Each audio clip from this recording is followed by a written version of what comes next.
Hi everyone, this is Jason from Lightspeed, and in this video I'm going to show you how to create and process a vendor return. To begin, we'll click on Inventory, followed by Vendor Return. Here we'll see a list of any vendor returns that have already been created and their status, and we'll have a button in the upper right to create a new vendor return. We'll be asked to select the shop we are returning from, as well as the vendor we are returning to, and then click Create Vendor Return. This will open the vendor return. We can see a few things right out of the gate. It will have automatically populated the vendor area with any details we have about the vendor. You can edit those details by clicking Edit Details, and we'll immediately take you to that vendor's page where you can adjust any of the details that we see here. We can also hide these details in case we don't want to look at them just now, just to get them out of the way.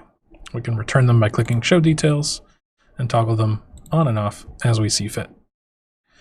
We are going to see the shop that we are returning from and the vendor that we are going to, just to remind us what we're working with, as well as the status of the vendor return. The vendor return itself can only be edited while it is in the open status, and I'll show you how to reopen it once we progress on to the next status later.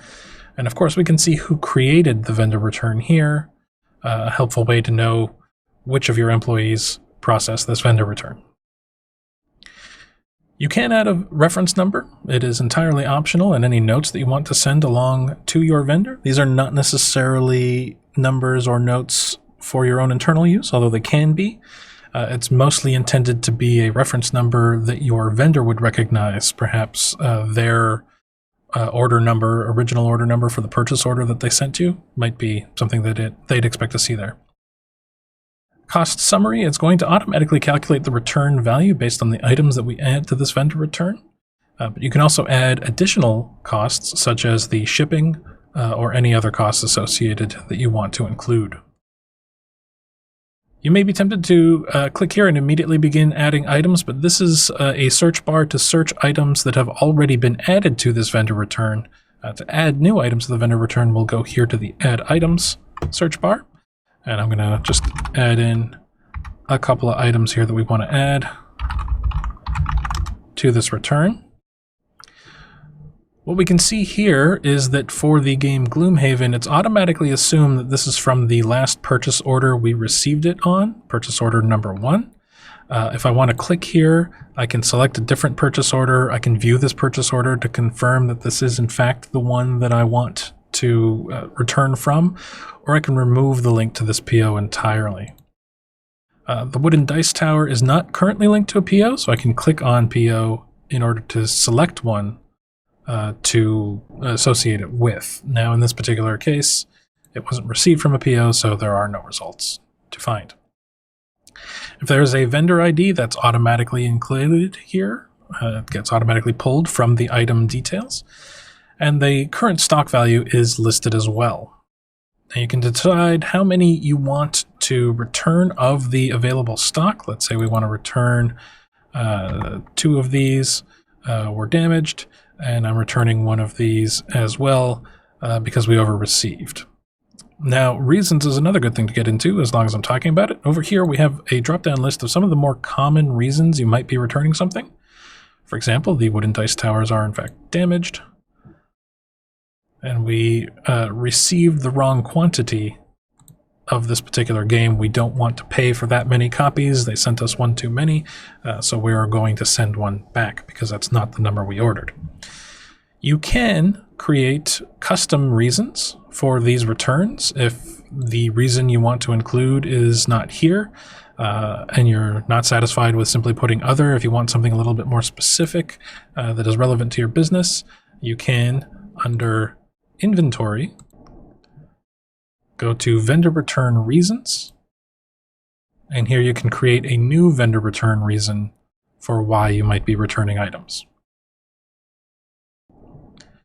Let's say I decided I wanted to send back too many of these. If you accidentally put in a return quantity that is higher than your stock quantity, you can see here the vendor return will warn you that you have an over return. And if I were to attempt to send this to the vendor with the over return currently in place, items were not removed because there's not enough stock available for some items. We are still in the open status. We were unable to proceed with the vendor return until we correct this issue. I can go back here and change that back to the one that we wanted to return. And if I decided, for instance, all right, well, these two dice towers that I wanted to return, they're a little bit nicked, but they're not too bad. Maybe I'll just keep them and sell them at a discount. I have some people who are interested in that.